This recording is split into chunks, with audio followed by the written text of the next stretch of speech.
যদি আল্লাহর কোরআনের বিধান মতে সমাজের মধ্যে যদি যাকাত ব্যবস্থা বাস্তবায়ন করা হতো, আল্লাহর কসম খেয়ে বলতে পারি আজ আমার দেশে যে বৈষম্যের পাহাড় তৈরি হয়েছে, অল্প কিছু মানুষ কালো টাকার আকাশচুম্বী পাহাড় তৈরি করেছে, আর দেশের ম্যাক্সিমাম সাধারণ মানুষ দারিদ্র্য সীমার নিচে সেই পাহাড়ের নিচে চাপা পড়ে চিৎকার করে আর্তনাদ করতেছে। এই ধরনের বৈষম্য কোনোদিন জাতির মধ্যে তৈরি হতো না। পাশ্চাত্যের পুঁজিবাদী অর্থ ব্যবস্থার কারণে সমাজের মধ্যে বিশাল অর্থনৈতিক একটা বৈষম্য তৈরি হয়েছে। আমি আপনাদেরকে আমাদের সমাজের বৈষম্যের একটা চিত্র দেখাই। দেখেন, সরকারি হিসাব মতে সর্বশেষ আমাদের দেশের মানুষের মাথাপিছু আয়, এটাকে বলে পার ক্যাপিটা ইনকাম, গড় আয়।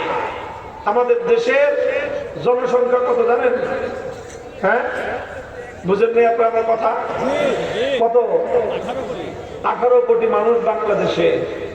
আমাদের 18 কোটি মানুষের প্রত্যেকের মাথা পিছু আয় কত জানেন?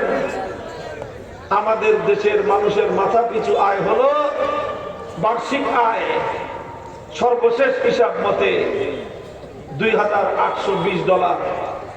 বাংলাদেশি টাকায় হিসাব করলে প্রায় 3,40,000 টাকার উপরে হয়। 3,40,000 প্রত্যেকটা মানুষের মাথা পিছু গড় আয়।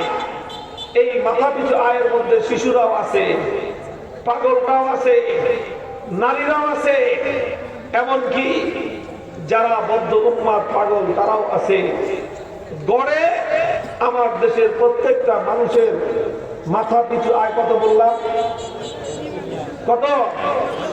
3,40,000 টাকার উপরে। এটা বার্ষিক আয়। তাহলে ধরে নেন একটা পরিবারে যদি 4 জন সদস্য হয়, কয়জন?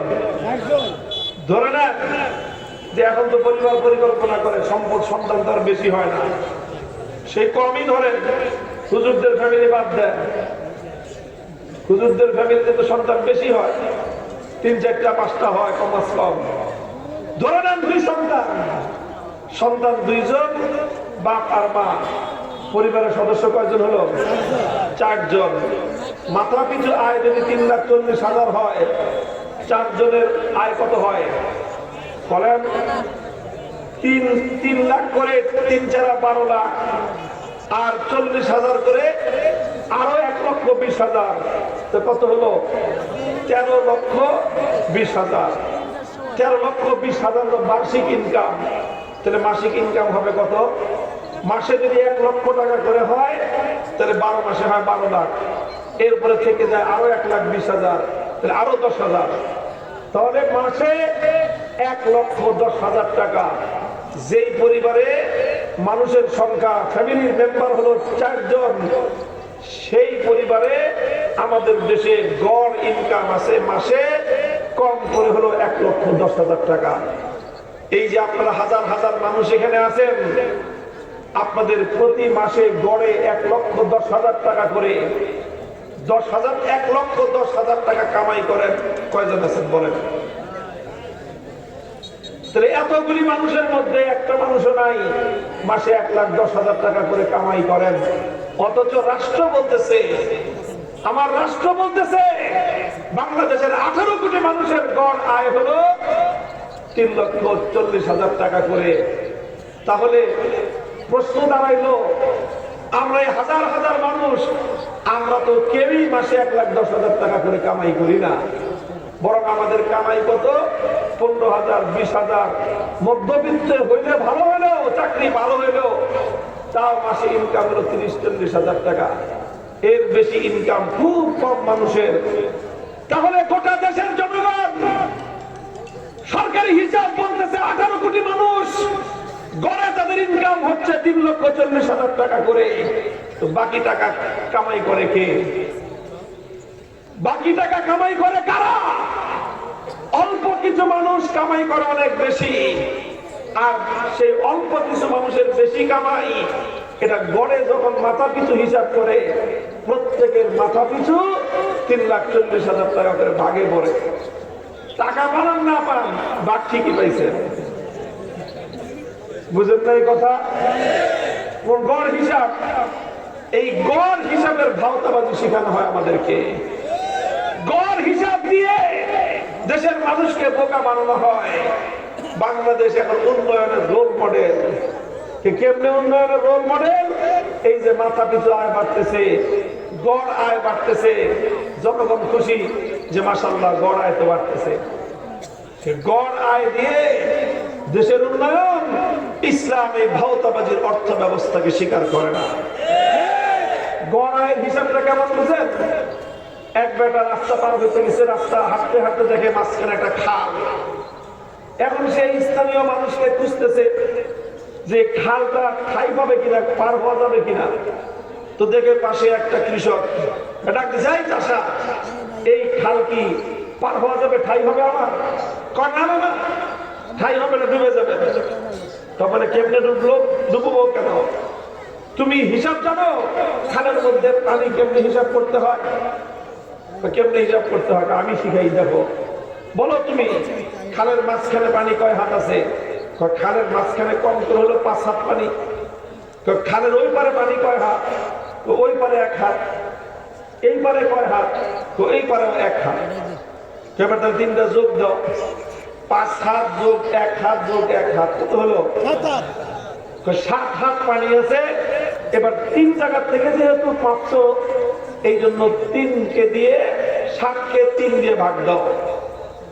বুঝেন নাই? 7কে 3 দিয়ে ভাগ দিলে কত হয়?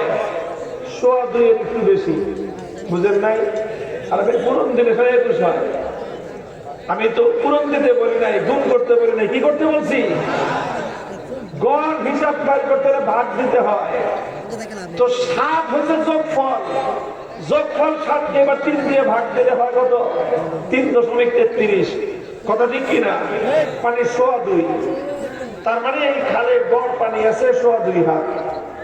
এখন সে বলে যে খালের গড় পানি হলো 2.25 হাত। এখন নিজের ঠ্যাঙের নিচ থেকে 2.25 হাত মেপে দেখে যে হাঁটুর সামান্য একটু উপর পর্যন্ত 2.25 হাত দাঁড়ায়। এখন বলে যেহেতু খালের গড় পানি 2.25 হাত, কাজে এই খাল পার হইতে কোনো সমস্যা নেই, কারণ এইটা আমার হাঁটু পর্যন্ত 2.25 হাত। এখন বলেন আপনারা, এই যে গড় হিসাব করলো 2.25 হাত, এখানে গড় হিসাব মাপে যদি এখন খাল পার হইতে যায়, খালে তো 2.25 হাত পানি আছে, তাই না? খালের মধ্যখানে যখন যাবে তখন কি 2.25 হাত পানি পাবে? খালের মধ্যখানে তার ঠাই হয়ে সে খাল পার হতে পারবে না, 5 হাত পানিতে ডুবে মরবে। তবে তার হিসাব তো সমস্যা ছিল না, হিসাব তো ঠিকই আছে।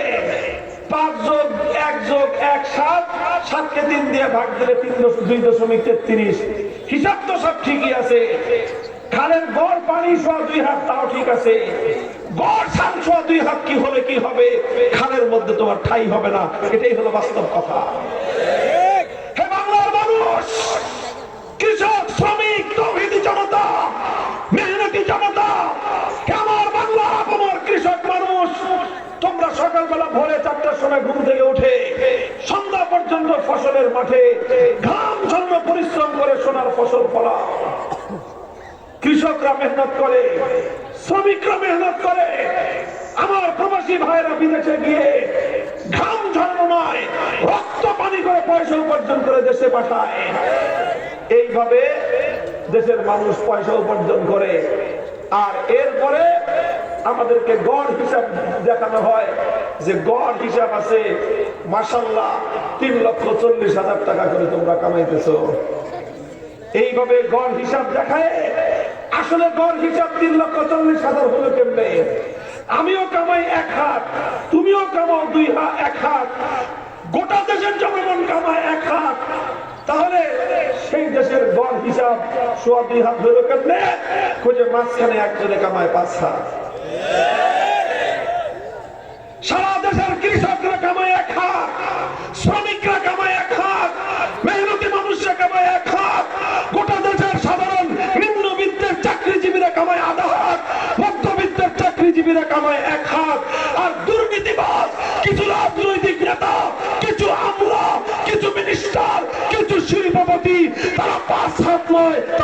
করে 5,000 হাত।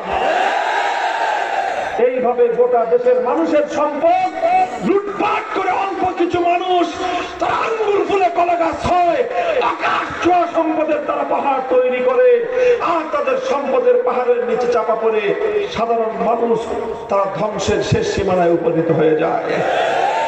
এই জন্য ইসলাম বলেছে রাষ্ট্রের দায়িত্ব, সরকারের দায়িত্ব হলো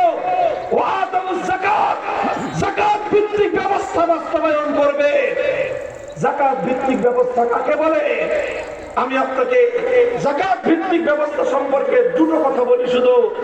আল্লাহর কোরআন বলেছে কাইলা ইয়াকুনা দাওলাতান বাইনাল আগনিয়াই মিনকুম, এমন একটা অর্থনৈতিক ব্যবস্থা বাস্তবায়ন করতে হবে যেন জাতির সম্পদ, রাষ্ট্রের সম্পদ যেন অল্প কিছু মানুষের কাছে কুক্ষিগত না হয়ে যায়।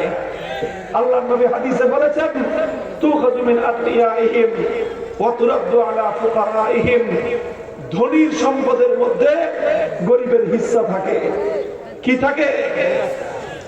সেই হিস্সা ধনীর কাছ থেকে উসুল করে গরিবের ঘর দুয়ার পর্যন্ত পৌঁছে দেওয়া সরকারের দায়িত্ব আছে। আজ বাংলাদেশের সরকার ধনীর সম্পদ থেকে গরিবের হিস্সা আদায় করে গরিবের ঘর পর্যন্ত পৌঁছে দেয় না। তাহলে কি হয়? ধনীরা ঘোষণা করে যাকাতের সারি বন্টন হবে, ফাইজলামির জায়গা পায় না, যাকাত বন্টন হবে ঘোষণা দেয়, হাজার হাজার দরিদ্র মানুষ সেখানে জমায়েত হয়, হাজার হাজার কোটি টাকার মালিক তুই বেটা, যাকাত দেয় কি 120 টাকা দামের শাড়ি, নাম দিছে তার যাকাতের শাড়ি। কি নাম দিছে? আর একটা লুঙ্গি, ফেরফেরে লুঙ্গি দেয়, নাম দিছে যাকাতের লুঙ্গি। বদমাইশের সমাজ ব্যবস্থা। যাকাতের শাড়ি কি জিনিস? যাকাতের লুঙ্গি কি জিনিস? তোমার কাছে গরিবের সম্পদ তোমার হিস্সা, গরিবের হিস্সা ধনীর সম্পদের মধ্যে সরকারের দায়িত্ব হলো ধনীর কাছ থেকে গরিবের হিস্সা আদায় করে সসম্মানে গরিবের বাড়িতে পৌঁছে দিবে। এখানে যাকাতের কথা বলে গরিবদেরকে একত্রিত করা হয়, হাজার হাজার গরিব মানুষ একত্রিত হয়, এরপরে ধাক্কা ধাক্কিতে পদপিষ্ট হয়ে প্রতি বছর 5 জন, 10 জন, 15 জন, 20 জন গরিব দুঃখী মানুষ নিজের হিস্সা আদায় করতে গিয়ে, নিজের অধিকার আদায় করতে গিয়ে চরম লাঞ্ছনার অপমানের মধ্যে মৃত্যুবরণ করে। কে দিবে এর জবাব? এর জবাব শুধু ধনী নয়, এর সর্বপ্রথম জবাব দিতে হবে রাষ্ট্র ব্যবস্থাকে, সর্বপ্রথম জবাব দিতে হবে সরকারকে। মুহতারাম হাজিরিন, আমরা বলতে চাই, এই জন্য আল্লাহ বলেছেন সরকারের প্রথম দায়িত্ব হলো নামাজ কায়েম করার মাধ্যমে নীতিবান সমাজ ব্যবস্থা কায়েম করবে, যাকাত বাস্তবায়নের মাধ্যমে বৈষম্যহীন সমাজ গড়ে তুলবে। বাংলা